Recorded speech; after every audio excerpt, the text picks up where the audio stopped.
Welcome to Film2Field Case Studies, where we sit down with players, coaches, and football professionals to break down the lessons, habits, and study processes that drive success on and off the field. Today's case features longtime friend and teammate, Coach Joseph Sero, linebacker coach and co-special teams coordinator at North Central High School in Indianapolis, Indiana. Coach Joseph Sero, I've known you for almost, my whole life, my whole playing career. You're one of the grittiest, most determined people I've ever met in my life. You've had a career that has gone through some ups, downs, and has gone through every level of football. Can you give the audience kind of a summary of your career and all the stops that you are at and where you are now? And I appreciate that, Coach. I think you and I got introduced to each other about '08, '09, somewhere in that range. Like you said, career was very polarizing, to say the least. I've had some successes. I've had a lot of failures though as well. So after Penn Hills, that's where I played my high school ball at. As you know, I was a backup my whole career. Played behind some of the best football players I've ever been around. Dan Mason being one of them, middle linebacker. And then I played behind an all-conference defensive end that got moved to Mike Backer our senior year, and Miles Davis, Syracuse kid. And then I was a starting long snapper my whole high school career as well. So that's where I kind of made my bones at. Yeah. And then after I left Penn Hills, another former teammate of ours, Tyler Berryman, actually reached out to me because I wasn't really getting a ton of college opportunities. I was getting a few Division III schools, which were good opportunities, but I was so set on trying to get to Pitt. That was Yeah. like my dream school.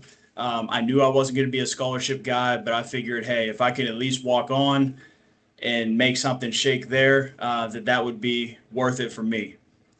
So Tyler Berryman called me up and said, hey, man, like we got this prep program that I'm doing, trying to play like an extra year of prep school ball, try to get some more looks. And it was called United Academy at the time. It was only a program. It wasn't schooling or anything. We did our part-time credits at CCAC. Okay. So basically, I played 2 additional seasons there before I went to college and got some interesting looks from that. And eventually, my head coach got me a walk-on tryout at the University of Pittsburgh heading into I believe it was a 2012-2013 season. So I went to this tryout. I didn't know what to think. I was nervous as all get out.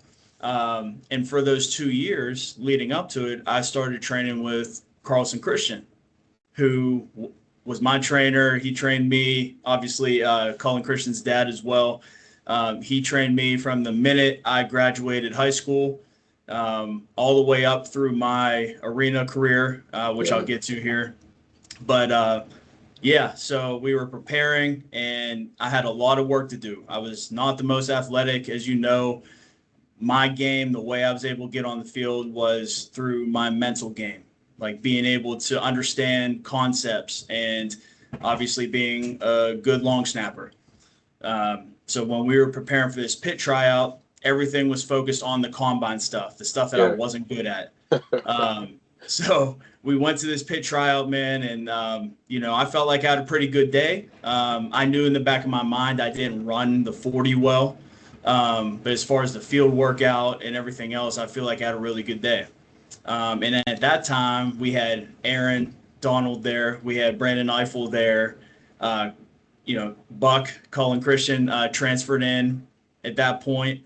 And I was just super excited for the opportunity. And unfortunately, I didn't make it because of my Yeah. 40-yard dash time. It was not fast enough for them. So unfortunately, I had to pivot. My prep coach was trying to get me some different last minute things, and I ended up going to Geneva College for 2.5 years and had a great academic environment there. I'm a man of faith as well, so obviously had a solid foundation through that school with my social life. And the biggest disappointment, I think, was during that time period, because even though I loved all my coaches and they were great men and, good coaches, unfortunately, I didn't earn the opportunity to play. And to this day, I still deal with some of that bitterness, Okay. which, unfortunately, I'm still working through some of that. But I just put my nose to the grindstone, man, every day while I was there, practiced hard. I was a good teammate. I did anything and everything for everyone there. I was teaching the young guys the playbook that were transitioning in, and just practicing like I normally do, which is 100% every day, right? So I just wasn't in their vision, it seemed like, as far as playing, no matter how well I practiced. I didn't even play special teams. So zero special teams, zero defense, and I was just kind of there practicing. Yeah. And unfortunately, it didn't work out my way, and there was a lot that kind of went into that. But then after I graduated, I got my undergraduate, transferred to Seton Hill for my master's, and I had 1 year of eligibility left, and I ended up starting on 2 special teams units and backing up, the starters at safety, and really enjoyed that last year of ball because my work started to finally show itself at the Yeah. D2 level and arguably the best D2 conference in the country in the Right. PSAC. PSAC. Yeah. So, that kind of gave me my validation of, hey, you are good enough to do this. And not only at the Division III level, you were good enough to do this at the Division II level. Mm-hmm. I just wish I had more time there. If I had a couple more years, I would have been right where I wanted to be. But I had a good experience there. And then after I got done, I was kind of figuring out, still had the pro dreams, but didn't have the film, right? Because I wasn't a starter, didn't really get reps on defense enough to showcase myself. So I ended up paying to go to the regional combine in 2016, 2017, I believe, after the Seton Hill year. Yeah. And, went down, tried out. I actually had pulled my quad a couple weeks before when I was training. And I said, you know what? I'm already going this thing. I'm just going to do what I can do and see what happens. So I went down there, I snapped, and I ran everything except the 40. I just sat out the 40, and didn't really get a call from that, obviously, just because of my injury. And then, I talked to one of the scouts that called me from, it was the Washington Redskins at the time before they changed their name. It was one of their scouts that called me, and he was, kind of grilling me about, oh, why didn't you run the 40, blah, blah, blah. Like, what does that show us? And I was like, sir, listen, I'm sorry, but I had a pulled quad. I did the best I could with all the other drills. And I was just like staying super calm and composed. And after I hung up, I was like, yeah, I don't think this is going to work out. So I was trying to figure out other things that I can do to get to the professional level. Yeah. Everyone's dreams the NFL, right? But there's a reason why less than 1% make it. So for me, I had to choose a different route. So I started going to these arena tryouts, these arena workouts. And one of my quarterbacks from Geneva, Aaron Channing, he actually got picked up by the Lehigh Steelhawks. Okay. Yeah, right. The Lehigh Valley Steelhawks. And it's near Philadelphia. And he was a year behind me. So he ended up being a quarterback on their roster. I think he was a backup at the time.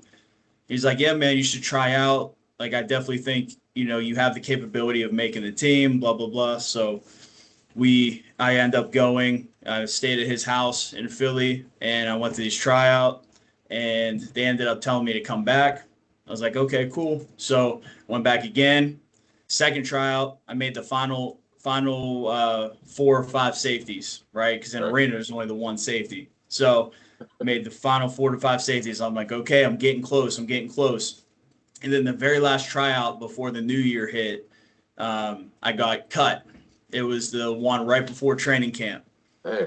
And I was like, man. So I was just discouraged, man. I was disappointed in myself. I was racking my brain to figure out what I could have done better, what I need to work on physically. And, I just say, you know what? I just got to keep doing what I'm doing. So went home back to Pittsburgh. I was working at the old Penn Hills Y at the time on what is that? Frankstown Road. Yep. So I was working there. I was a personal trainer at the time, just trying to get some money, man. And, I ended up finding out, first before that, I started going up to the field to train by myself when Carlson wasn't available.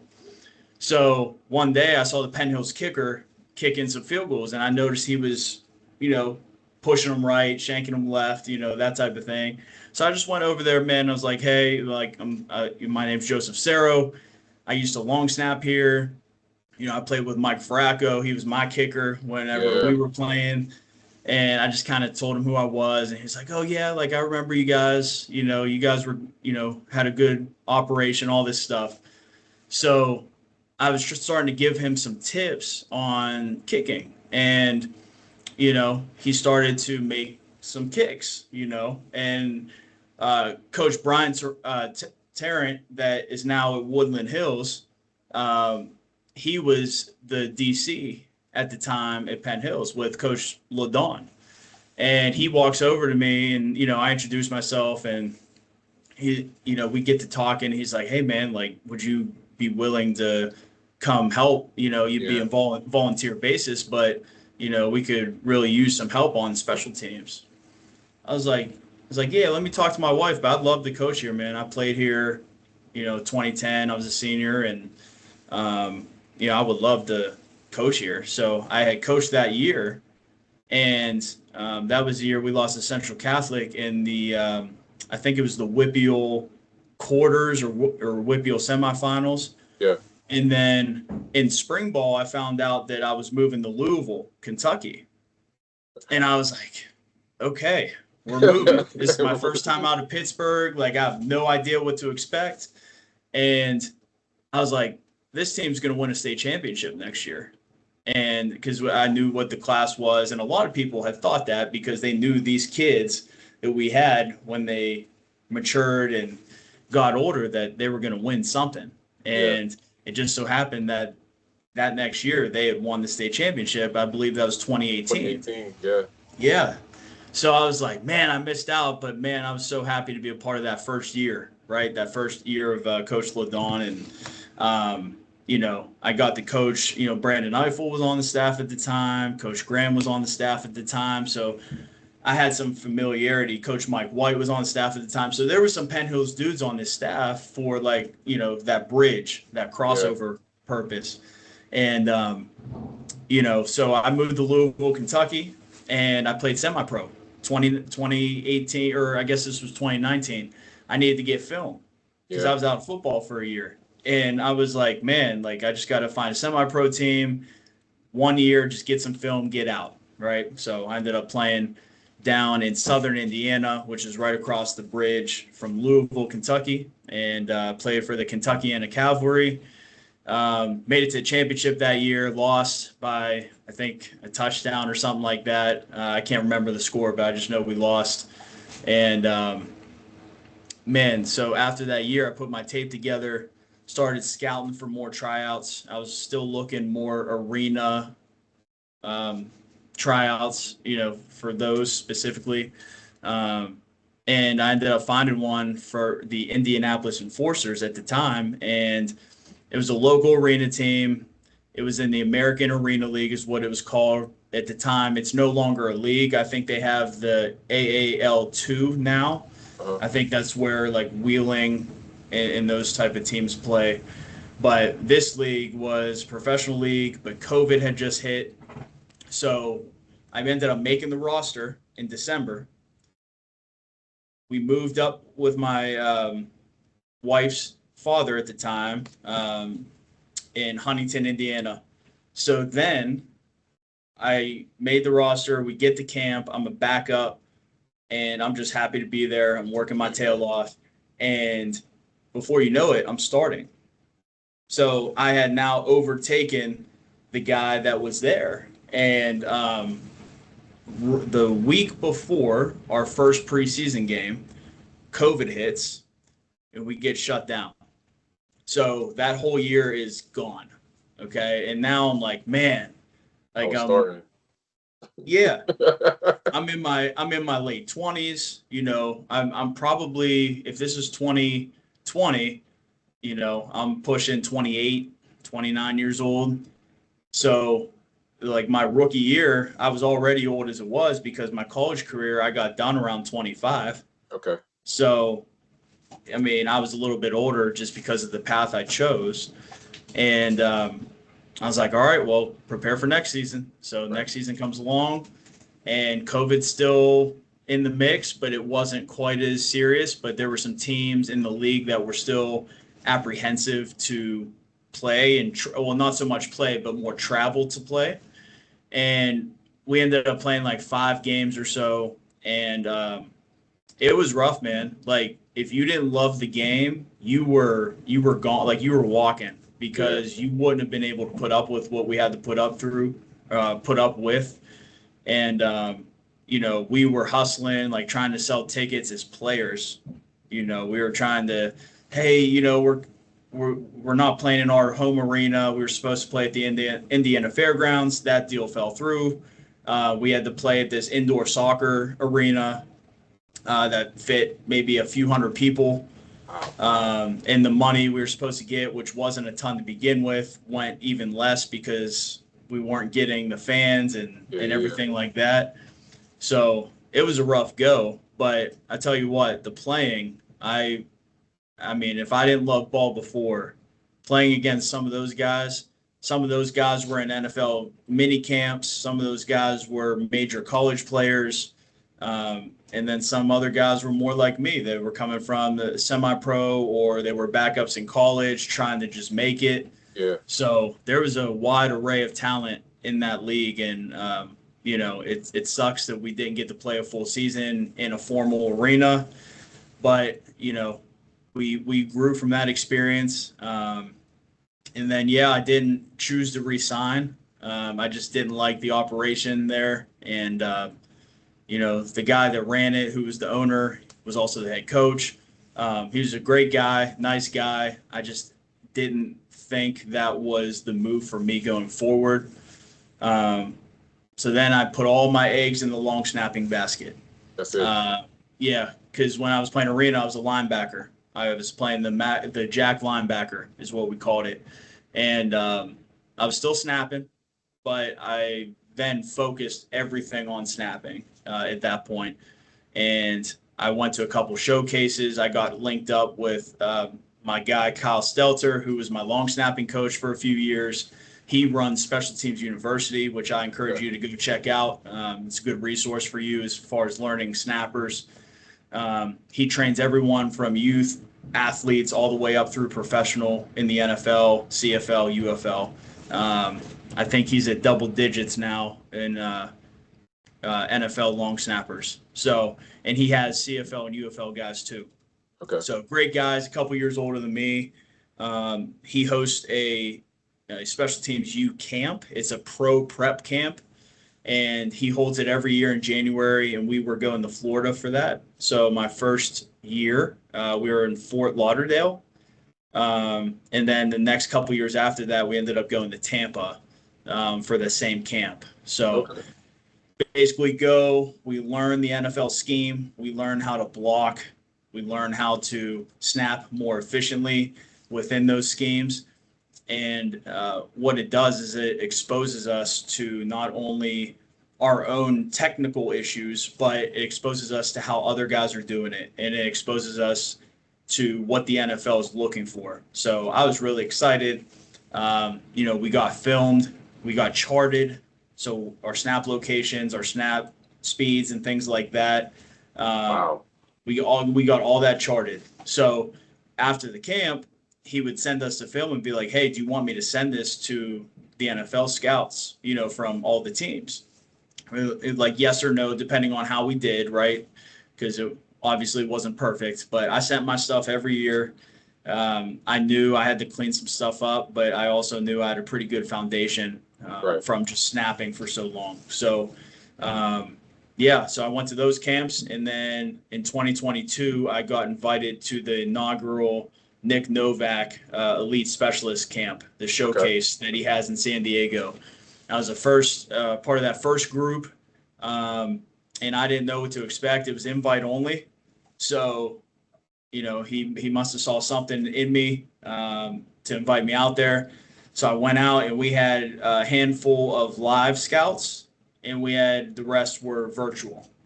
So I went there. I had a decent showing. I kind of fell off a little bit at the end because we were snapping a lot of balls that day. But I had a decent showing on the charts, and my coverage skills, I got to show those off a little bit. Being a former linebacker and safety, showed how I could run and cover downfield. So, basically, I got to talk to, a couple scouts from Atlanta, Jacksonville, Seattle, and New England, and just getting their thoughts. And, they kind of told me, like, hey, man, like, you have the potential to do this, but we need to see you get into, like, the USFL, that's what it was at the time, Yeah, right? yeah, And I was like, yeah, I was like, so what path? Like, I don't have an agent, I don't have an agent that's willing to take a chance on me because I'm not an established name or commodity. And, I'm just trying to figure out how to get in, because they said I block really well and I cover really well and my snapping's decent. You just clean up some of those, um, spots yeah. essentially. So I was really encouraged by that, man. And I didn't end up getting a call from any of them, unfortunately, but I just kept pushing forward. And I went to one more camp from Special Teams U, and then I never really called it quits, to be honest. But in my mind, I was like, okay, I got to start, pouring more into my coaching.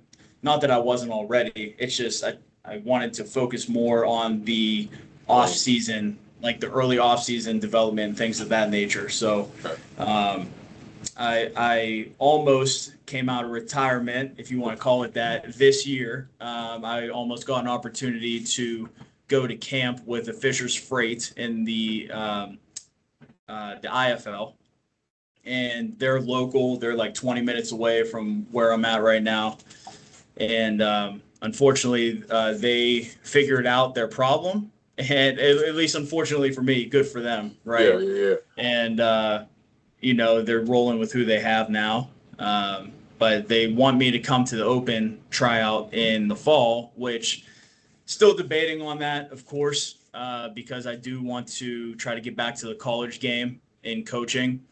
Um, but yeah, that's pretty much my roller coaster of a career. I know I was long winded, but it's a lot. It's a lot to it. No, So I'm actually happy that I learned it because I mean I saw you kind of in past like out Facebook and Instagram and yeah, just conversations from when you did jump back and forth between the city and coaching and everything, and it was always like Joe's doing something. He's still grinding. He's still trying. He's still going at it, and that determination, that grit, that manifestation of like, oh, I'm going to do this no matter what way it happens.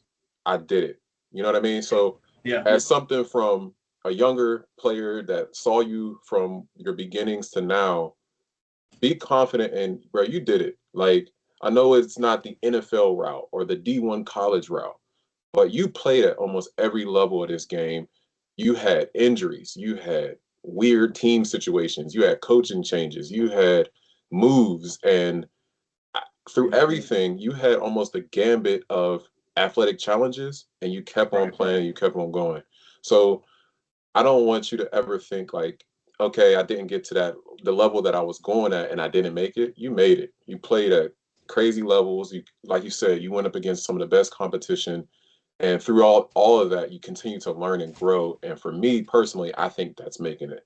Continue to learn, grow, and then having experiences. So you made it Yeah. from I know it may not mean a lot coming from me, but for sure, I believe that you made it, man. That's a crazy journey. Yeah.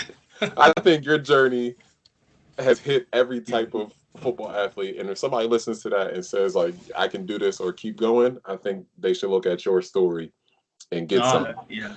Yeah, I appreciate that, brother. Yeah, and then heading into year 10 this year of coaching. So I did half of that, if not more than half of that while coaching. Wow. So, because Penn Hills was my first official year of coaching, and then I have coached consistently throughout that whole craziness of semi-pro arena, NFL camps, like stuff like showcases and stuff like that. I coached through it all, Yeah. and I didn't. This will be year 9 of high school, and I did 1 year of college at Franklin College. It's a D3 here in Indiana. I did that not last season, but the season prior Okay. to that. So it's been a long road, man. But I'm still loving it, and I don't ever think I'll stop loving it. Yeah. I Which is mean, why I stuck. at this point, it's kind of just like a good relation, a toxic relationship. You got to keep going at Yeah, this point. You guys are yeah, you're too entrenched with the game. But yeah. football can humble and it can bless you. And it seems like some of your best blessings came from the special team side. And not everybody wants to do special teams first. It's where I got one of my biggest starts at. But tell me, like, special teams, how has that been such a big part of your career? And what kind of drew you to the special team side? Well, to be honest, I think a lot of it started with questions in Little League, man. So I played for the Penn Hills Township teams, so the Bantams. That's how I got my start in football, was 7th and 8th grade, and that's where I met Brandon Eiffel and Tyler Berryman and Mike Jackson and those guys. Like, that was that team, right? Yeah. So I think the questions from the coaches like, hey, who wants the long snap? I actually started as the kicker. Yeah. I was a kicker and punter initially. And then in 8th grade, they said, we need a long snapper. I'm like, hey, I'll try it, Yeah. and they gave me the very, very, very basic outline of what to do. And, I just got good at it. Yeah. And I wasn't obviously the great right away, but I did that 8th grade year. I was snapping for the Bantams. And I don't know if you remember Mark DiNatale. Okay. He was the head coach of that team my 8th grade year. And Yep, Coach Dino. I remember yep, yep, him. yep. So I love that guy, man. He gave me so much confidence in myself. But anyways, so that freshman year, I don't know if you remember this. You're probably too young at that point, but I had to sit out my freshman year. I was at equipment pickup for Penn Hills, and they told me I couldn't play. And this was like the school district told me I couldn't play. Wow. And I was like, well, dang, like, I live here. I live in Penn Hills. It's just my school. I went to Trinity Christian, Okay. and Yeah. we didn't have football. So I paid taxes in Penn Hills. I lived in Penn Hills, all that good stuff. And they were like, yeah, you can't play. So we ended up going to the PIAA and contesting it. And eventually we came back to the drawing board. We sat down, we figured everything out, and I got to play my sophomore through senior year at Penn Hills.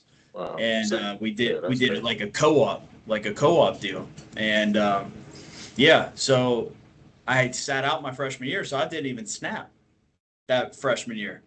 And then sophomore year, Coach Fischetti, not Frank, who, rest in peace, Frank Fischetti. Yes, sir. Yes, sir. His brother John was on the varsity staff at that point. So I was like, okay, well, I'll try snapping again and see how it goes. And Coach John Fischetti was teaching us. There was like 2 or 3 of us. I think Chris Perry was the other one. He was a senior at the time, senior linebacker. Loved Chris, super nice guy. And he ended up, being the starting long snapper going into sophomore year for me. He was a senior. So I can't remember what game it was as far as like the number, but it was against Bethel Park, and it was probably 2nd or 3rd game of the year. Chris gets hurt. And not only does he get hurt, he gets hurt. We're down 3. Yeah. And he gets hurt like 2nd quarter, 3rd quarter, maybe.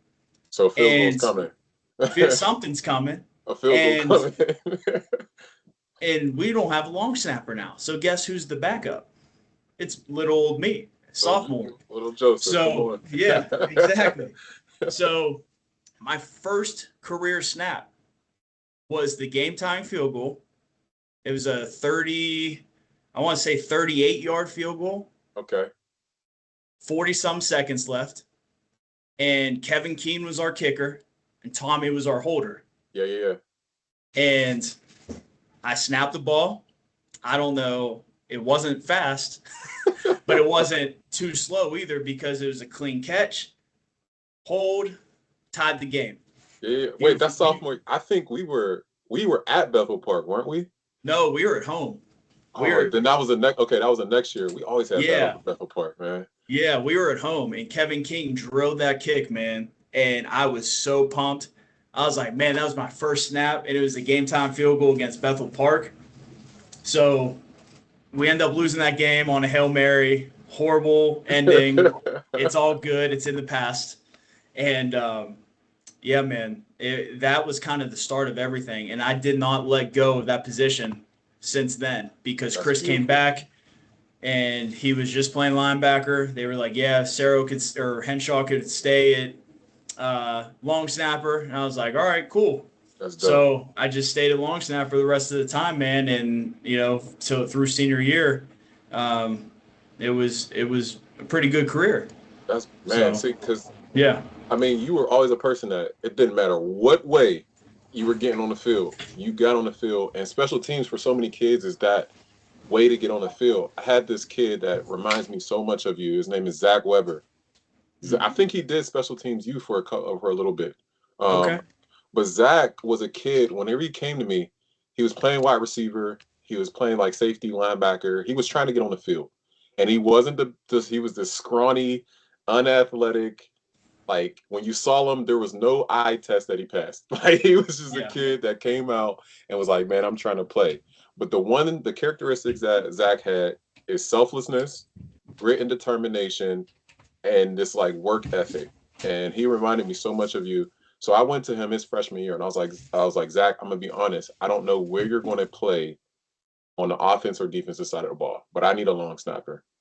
And he was like, all right, coach, I'll do it.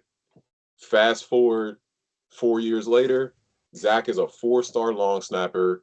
He evolved into this like key player for us in our championship run. He was playing tight end, linebacker, defensive end, but long snapping was where he found his home at to build the confidence to get on the field, and it kind of snowballed to everything else.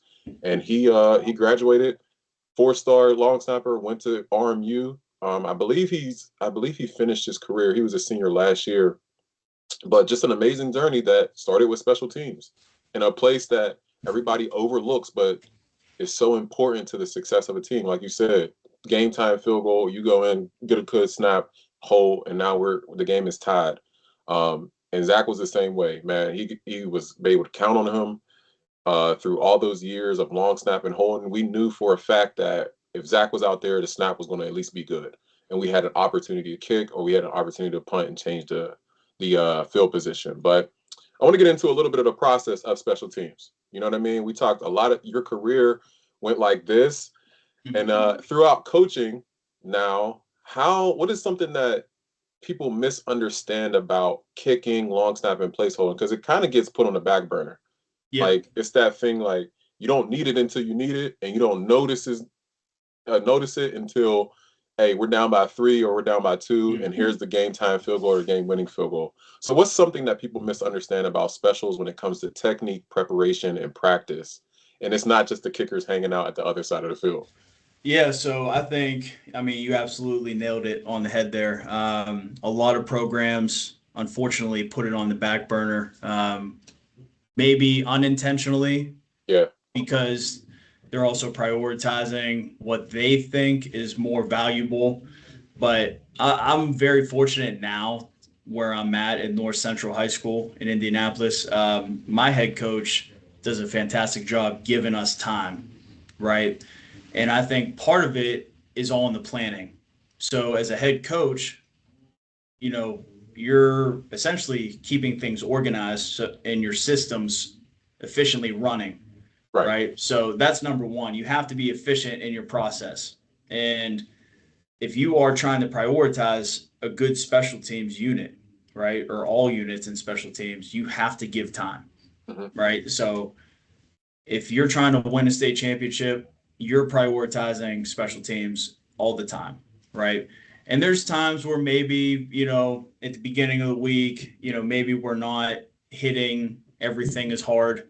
But once those heavy days, those Tuesday, Wednesdays come around, now we're going, right? We're having 10 minutes per period, right? Or 10 minutes, I shouldn't say period, but 10 minutes per special teams unit.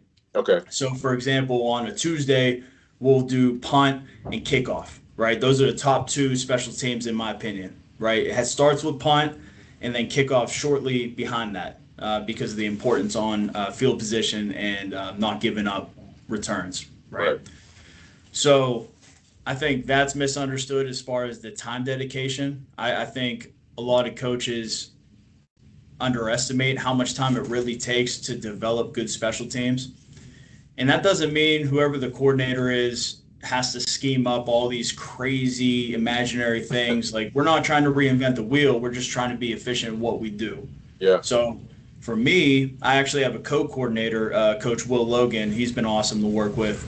So him and I get together every week and we discuss, hey, what drills are we doing today? And I'm not talking about lining up a full punt unit. Like, we do individual drills in special teams. And that's been super helpful for our kids because not only do those special teams drills correlate to full unit teams, they also correlate to offense and defense. For sure. So whenever you're thinking about and planning practice, these things need to be priority, or else you're not going to develop on special teams. So I think from a organization standpoint, you need to be very efficient. And then also you need to have the pieces in place, whether it's your coordinators, you also need to have your other assistant coaches be invested, because if they're not invested, it's really on the coordinators that are in charge. And that doesn't lend to a successful special teams either. Yeah. So I would say those two things for sure. And then also, it's not just kicking a ball. It's not just throwing a ball between your legs. You know what I'm saying? It's like, as a kicker, punter, snapper, there are technique things that need to be drilled and not just repped, if that makes sense. So rep meaning a full kick or a full snap. There needs to be things leading up to that full rep that develop. So, for example, if I'm a punter, right, I need to work on my hands. Yeah. Like, that's probably one of the most important things as a punter, is to work on your hands, because that's a 15-yard catch. That's a 15-yard catch. Exactly. If you can't catch the ball, you can't get a good kickoff. And not only, even if you do catch the ball, if you don't catch it clean, you can't get a clean drop. Yeah. You see what I'm saying? So now it's starting to snowball. So clean catch, clean flat drop, great kick, right? That's so great. There's so many things just from that perspective, and then also the snapping perspective of, hey, are my body mechanics fluid, right? We use, especially the special teams, we use a lot of physics, a lot of dynamic biomechanics that we get into with our snapping, right?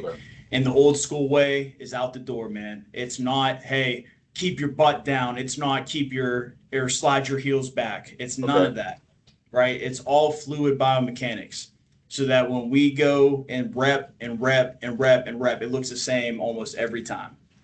So there's so much there, and we could be here all day talking about it, but I just think all three of those aspects, with the organization and efficiency, the time dedication, and then the biomechanics, are so underestimated by coaches. And I think it's starting to finally catch up to the point where, oh yeah, that does make sense.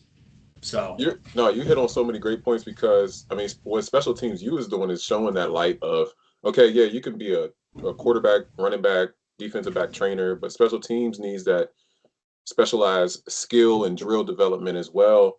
And the fact that you like whole team buy-in, like special teams has to be a cultural buy-in from everybody, because if my wide receiver or my linebacker coach checks out during special teams, what do you think the linebacker and receivers are going to do? They're going to check out during special teams.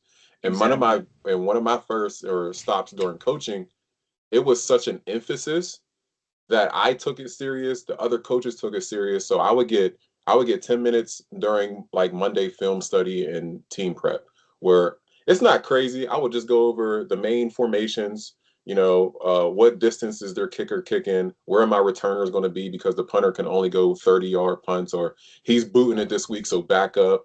Yep. Simple stuff like that, or like our kick coverage drills or our punt return units, how we're blocking and setting up. But every coach was involved. And then we broke it down into individual drills, because I needed to steal time. And I needed to connect it back to offense and defense to get my players to buy in. Like, hey, we're doing a pursuit drill in special teams, but this is pursuit on defense. We're doing a tackling drill for special teams, but this is how you close a distance in an open field if you're a DB. Or we're doing gunner drills, but if all my receivers are doing it, this is lurking on your release. So like Yep. connecting all of those pillars back to the things that people want to play or want to do is what and how I made special teams like exciting. Yep. You hit on the technical aspect of long snapping and kicking and stuff, right? How does that come out in your week of preparation or film study or film scout? Like if you're looking for your details of correcting your spin in your long snap, or you're looking for, like you talked about the Penn Hills kicker that was shanking it left or right, or he was off by a couple of degrees. How does that come out in individual film study and self-evaluation? Yeah, no, it's a great question. So as far as, well, I'll just kind of hit generally. So snapping and kicking, as far as the film study goes, Mm-hmm. if I'm seeing things on film, first of all, I'm looking at stances, right? So as far as the long snapper goes, stance is the first thing I look at. I'm looking at, is his back flat or is it rounded, or is his helmet going towards the turf, right? Okay. Is his nose diving? Because we want to have a tabletop or that RDL type of position, right? Okay. Keep a flat back. We don't want anything rounded through the spine initially. We want to be relaxed in our stance. We don't want to have, tight shoulders, things like that. So when I'm looking on the film and I'm talking to my long snapper, I'm saying, hey, look at your stance. This is the first thing I'm looking at. Where are your feet set? That's another Mm-hmm. thing. So stance and feet kind of go hand in hand there, because not every long snapper's feet is going to be at the same point. Okay. So we use the hash marks, and that's something I learned from Coach Stelter. It's special teams like we use the hash marks as our guide. So, I'm 5'9", 5'10", but my starting long snapper at North Central right now is pushing 6'2". So for Okay. He's gonna be a him, little bit yeah, wider. yeah, he's gonna have a wider base. He's probably gonna be a little bit deeper, depending on his arm length and how the pads affect his stance, right? So we look at the film and say, hey, feet and stance. Where are you at right now, right? And then I'll look at the next rep, feet and stance. Next rep, feet and stance. So all of these things, I'm starting with the same process, and it Okay. sounds boring, but there's correlation there, because if he has a bad snap, I can say, hey, let's look at feet and stance first. Okay, that's equal. Cool. You were consistent all those reps, except even the bad snap rep. Yeah. Okay, let's look at your hands. Where are the hands on the ball? If I have like a tight view, I can see where his hands on the football are, because we teach balanced hands. We don't teach this Yeah. curled Yeah. Yeah. up position. We teach balanced hands. Okay. So our guide hands on the one side, and obviously the throw hand is on the other side, but they're balanced. So we're not turned, we're not twisted. So we're looking at all those things on the film, usually from the tight view, at least from that perspective. Then maybe the feet will look on the sideline Okay. view. So Um, guide hand and throw hand. So since I'm left-handed, my throw hand would still be positioned as if I was about to throw a pass, but my guide yes, hand is steadying. Okay. All right. yes, exactly. Yep, you're exactly right. So it's still like you're about to throw a pass, but there's even a nuance with how your fingers are positioned on the laces. Oh, So so it's you're a not, basketball jump shot then. I mean, it's pretty dang close, Okay. because you still have that gap. So we teach as well on the guide hand. You have a little bit of a gap there. You're not like palming the ball. The pressure points are going to be on the knuckle line all the way up through the fingers. Okay. And your fingers, you're trying to, I have smaller hands, right? But my fingers, what we're trying to do is get as much surface area on the football as possible. So we have all that surface area, and the contact point is from about your mid hand all the way up through the fingers. And you're leaving that little bit of gap, just like you would on a jump shot, right? You have this gap underneath Okay. on your jump shot. So it's the same concept. Wow, man. I mean, see, again, so many things correlate and connect, and it's so technical. It's just the same as Yeah. anything in football or any sport that like carries over. And then, as you said, like you got to drill and be so specific on your stance, your start. The punters working on their catch. So whenever I get back in, if I do special teams, my punters are going on a jug machine with the receivers because they have Exactly. to be able to catch the ball. Coach, that was a depth of knowledge, and I hope that somebody is listening and getting into it, and they're falling in love with special teams as they listen to you coach, because you have so much passion behind it. I mean, within that 20 minutes of you talking about the technique of your long snappers and your punters, I hope somebody felt the passion because I did. You know, nobody talks something about that much detail about long snapping unless they're passionate about it. But uh, thank you for your time so far. I only got a few more questions for you. Yep. Um, like, let's go back to the drills, right, for practice time. What are some of those go-to drills that you really, really like for special teams units? Yeah, so I think it depends on what your intent is, Mhm. right? So something that we've been repping all spring, all summer, we've actually used 4 or 5 drills the whole time, right? And that's just for kids to be able to get familiarized with it and to perfect their technique on these drills.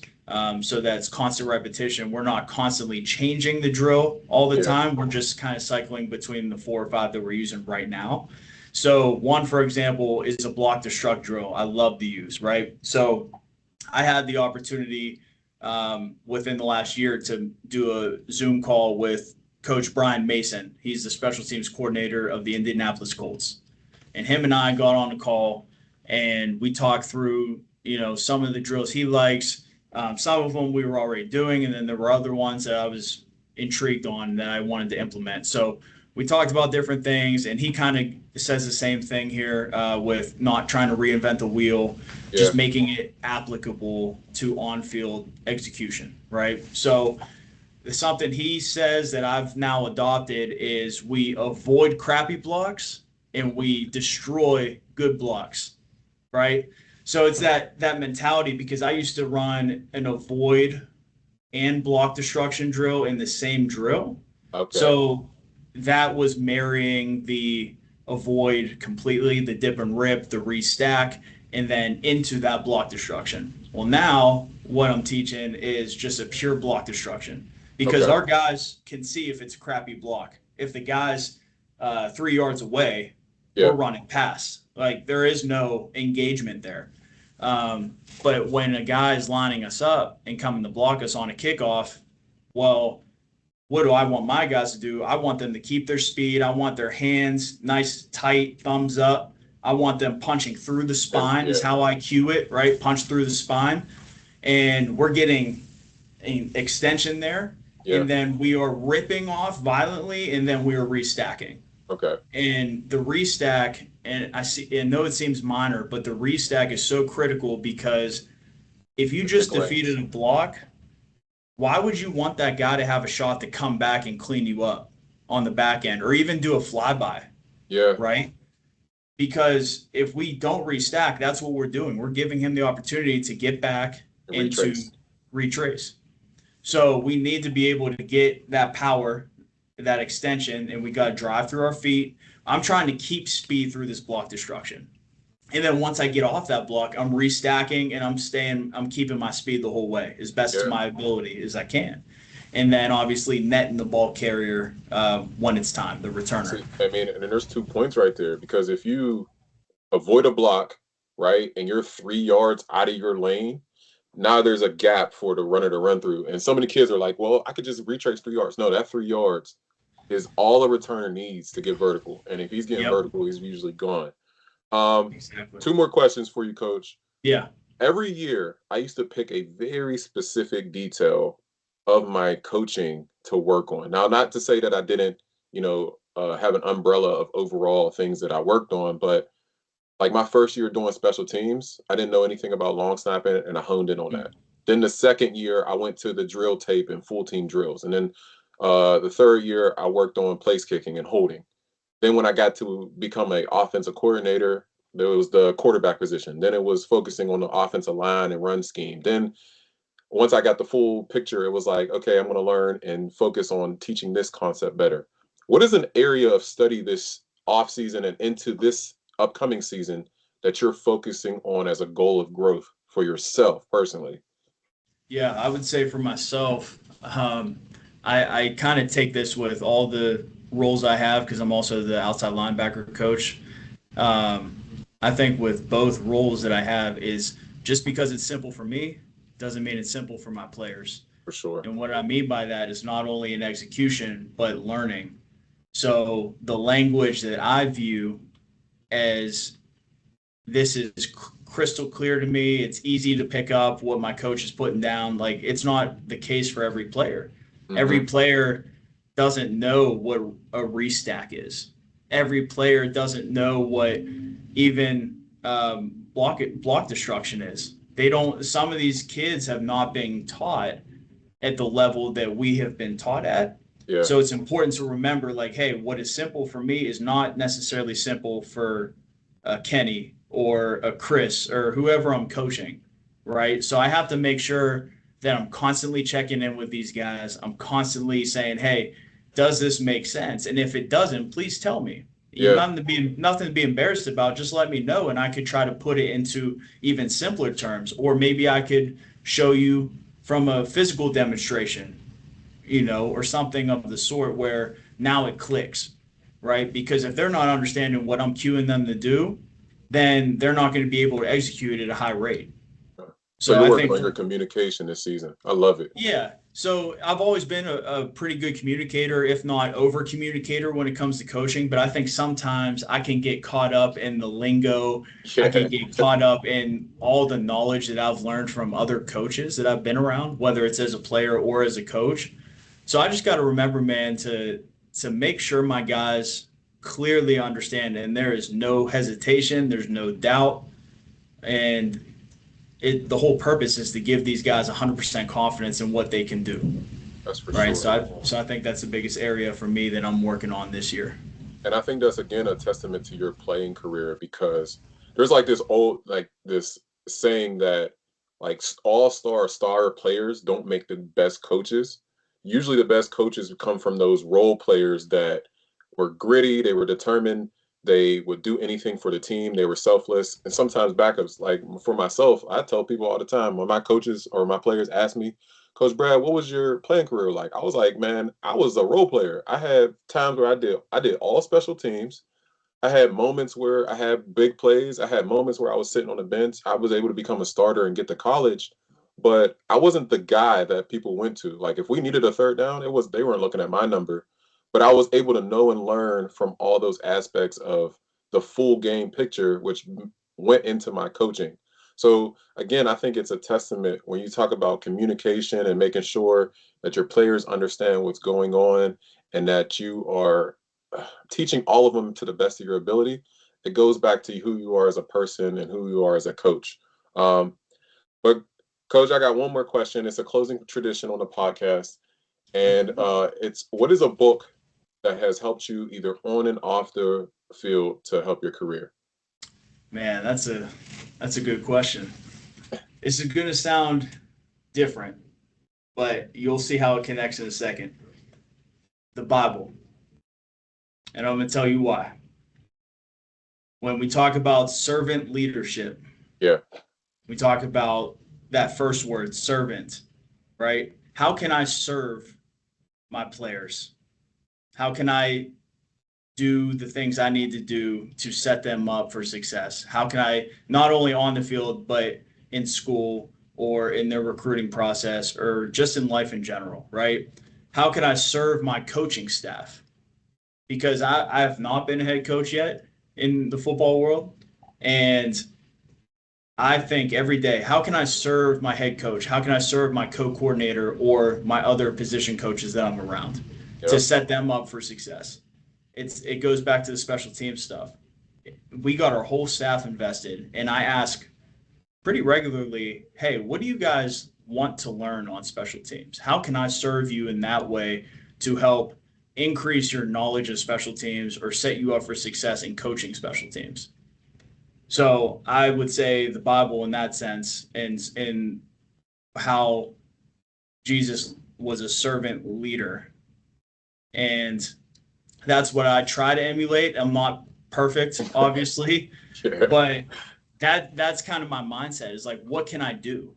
Because I work 3 jobs, including coaching, and I have a wife at home who's supported me, unconditionally, and I just want to be the best servant leader that I can for all Yeah. aspects, and I want that to translate to my coaching career as well.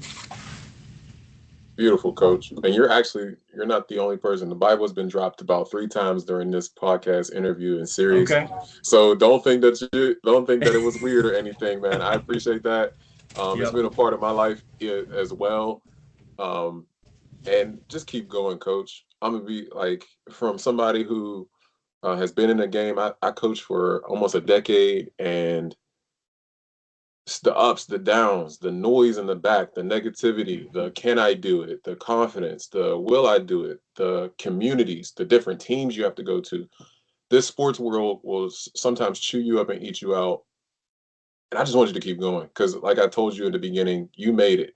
You're a great coach, a great person, great husband, great teacher. I've been following you from afar and being supportive, like through online, Facebook, and all that. And as somebody who's come from the same place I come from, I wish you nothing but the best of luck, coach, for sure. Yeah. And I appreciate you hanging out with me today.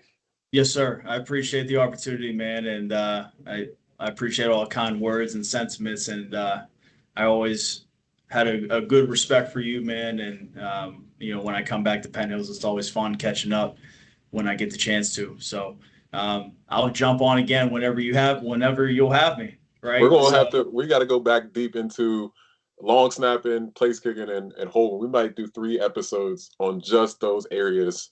Hey, for I'm good. themselves. I'm good with it. Whatever you need, man, I'm here. So Appreciate you, coach. Thanks for watching this episode of Film2Field Case Studies. If you found value in today's conversation, a summary can be found in the show notes. Subscribe and share it with another athlete or coach, and we'll see you in the next case.